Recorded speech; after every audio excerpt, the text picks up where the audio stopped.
Hi everyone, welcome to my channel. ఈ రోజు వీడియోలో నేను ప్రోగ్రామింగ్ లాంగ్వేజ్ అంటే ఏంటో చెప్దామనుకుంటున్నాను.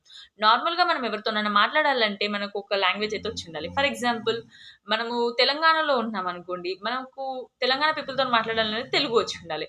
అదే ఫర్ ఎగ్జాంపుల్ మనం ముంబైలో ఉన్నామనుకోండి, అక్కడ ఉన్న పీపుల్‌తోని మాట్లాడాలంటే మనకు హిందీ వచ్చుండాలి. అదే ఫర్ ఎగ్జాంపుల్ మనం ఫారిన్ వాళ్ళతోని మాట్లాడాలంటే మనకి ఇంగ్లీష్ లాంగ్వేజ్ వచ్చుండాలి. మరి అదే కంప్యూటర్‌తోని మాట్లాడాలంటే ఒక లాంగ్వేజ్ అయితే వచ్చుండాలి కదా! అదే ప్రోగ్రామింగ్ లాంగ్వేజ్ అన్నమాట. సో, మనకి మన లాంగ్వేజెస్‌లో తెలుగు, హిందీ, ఇంగ్లీష్ ఎలా ఉన్నాయో ప్రోగ్రామింగ్ లాంగ్వేజెస్‌లో కూడా C, C plus plus, Java అలా చాలా డిఫరెంట్ టైప్స్ లాంగ్వేజెస్ అయితే ఉన్నాయి. సో, కంప్యూటర్‌కి మాత్రం జీరోస్ అండ్ వన్స్ మాత్రమే అర్థమయ్యేది. అంటే మెషిన్ లెవెల్ లాంగ్వేజ్ అర్థమవుతది. అదే మనకైతే మన ఇంగ్లీష్ ఈ లాంగ్వేజ్ అర్థమైతది. సో, వీటి మధ్యలో ఒక మీడియేటర్ అనేది ఉండాలి కదా! సో, అదే ప్రోగ్రామింగ్ లాంగ్వేజ్.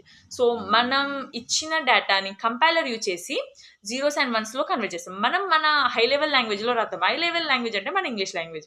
సో, మనం ప్రోగ్రామ్ రాస్తాం. అది కంపైలర్‌కి ఇస్తే కంపైలర్ ఏం చేస్తదంటే, మనం మనం ఇచ్చిన కోడ్‌ని జీరోస్ అండ్ వన్స్‌లో కన్వర్ట్ చేసి మెషిన్‌కి అర్థమయ్యేటట్టు ఇస్తదనమాట. మళ్ళీ మెషిన్ ఇచ్చిన అవుట్‌పుట్‌ని మళ్ళీ అది హై లెవెల్ లాంగ్వేజ్ కన్వర్ట్ చేసి మనకు అవుట్‌పుట్‌గా ఇస్తది.